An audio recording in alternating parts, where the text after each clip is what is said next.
your candidate, Hillary Clinton, much in the news. You're a former journalist. Yes. If you were a former journalist, what would you say about the campaign releasing her health records and tax records and income statements all on a Friday night? I would say it is the most expansive, transparent release of documents ever. In total, with the 8 years of documents on her tax returns released today, more than anyone ever 38 years in total. The Clintons let's see Jeb Bush released. Do that. Stipulate it. Well, but Joel, why Friday night in July? Why? Look, I think campaigns release documents when they have them ready. When they're, it's now July. We wanted to do it early.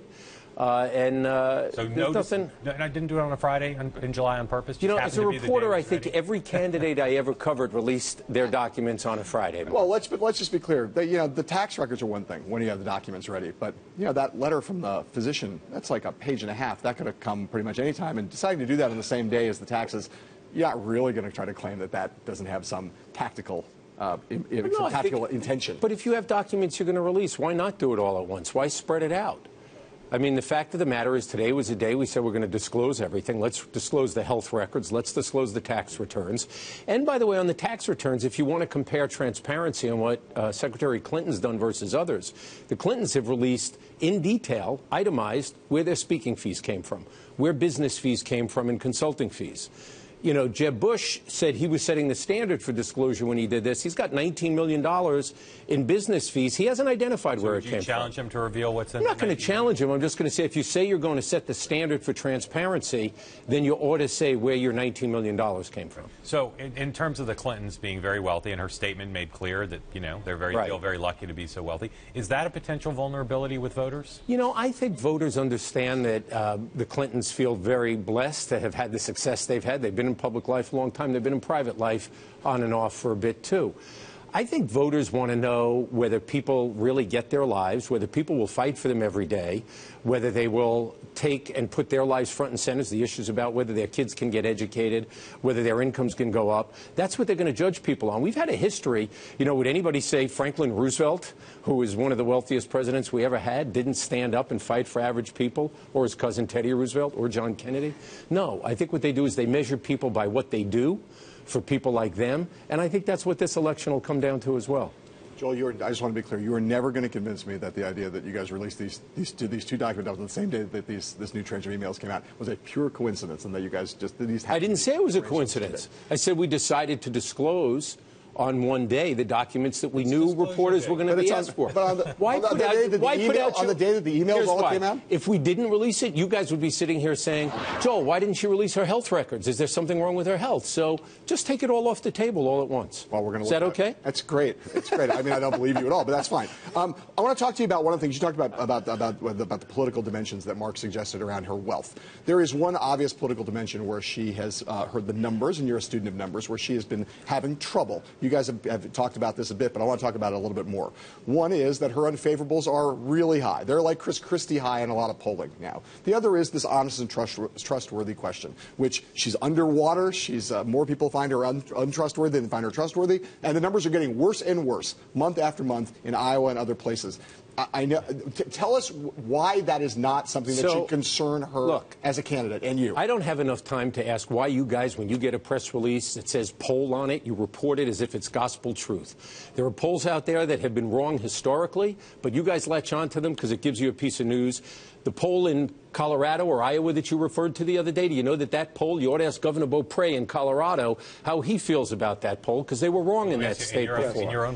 Let me go back to the. Find the different data about her trustworthiness. First of all, not only in my polling, go to pollster.com, go to the Marist poll that came out this morning, where Hillary Clinton is leading every Republican by at least 5 to 10 points or more. Not the question we're talking about, though. We're talking about the honest and trustworthy. And the honest and trustworthy question is a question that I would never ask the way it's asked. I don't think it's a well-constructed question. What people want to know is not a binomial question on trust. They want to know, who can I count on to get stuff done for me? So you're saying you don't ask that question in your I believe there's a reason why we're winning. You want to talk about favorable and unfavorable. Again, go to pollster.com. Please go look. She's -4. Every Republican is the closest one to her is at -3. Jeb Bush is -14 underwater. And here's another thing.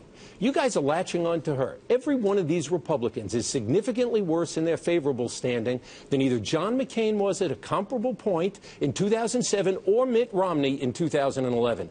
You guys ought to be asking them, why do they spend their time swimming underwater compared to their predecessors as opposed to anybody else? Just let me ask you this question. Do you guys try to measure her honest and trustworthiness with people in the data, in the polling that you do? We actually have. I'm pretty confident in my polling, John and Mark. I think you guys know I've got a pretty good track record on it. I know what attributes are driving people to vote, and we're doing just fine, which is why she's leading every Republican candidate in this field in almost every poll. But just to be clear, I think I understand what you're saying, although maybe I'm wrong. I'm not going to tell you which attributes are most important to voters and how they define trust. Are you saying that the questions which you're saying you don't like the wording, but are you saying that she can get elected, be the nominee and get elected president, even if people don't find her to be trustworthy? I think that's a flawed question. Well, what people know. Forget whether it's a flawed. People are asking no, but people who don't. Okay, favorable, hang on, unfavorable. Favorable, unfavorable is not a flawed question, right? Yeah, right? But she's doing as well or better than all the Republicans in the field. Can she get elected president even if more people view her unfavorably? Can she?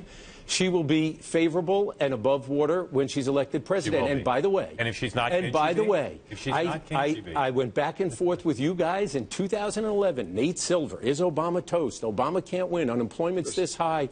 Right track, wrong track is here. Nate Silver on that. There's no one at this table ever cited Nate Silver in a conversation with you. But my point is, you guys pick out a number, and you think that's the determinative number. Yes, no. Can she get elected president if her favorables are lower?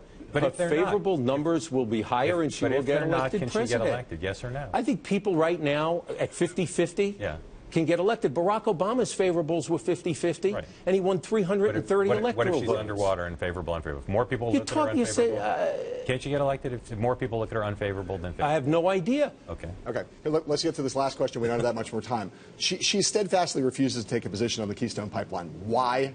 Why can she not take a position on that issue? I think she answered that the other day. She's been involved as Secretary of State, and she answered it yesterday, in evaluating that pipeline, providing information, and advising the president on that issue in that role. She's taken positions on issues like that, like Iran, like trade, that she was involved in throughout her time as Secretary of State. She's taken positions on those things. Why is this different? He is going to make a decision now, and she has said she'll discuss this when his decision is made. He's going to offer this decision fairly soon, I presume. I suppose you do as well. You know, she's been involved very much in evaluating this in a formal process that as Secretary of State, she had to engage in. Would it be, one last question because we got to go, would it be politically better for her to oppose it or support it?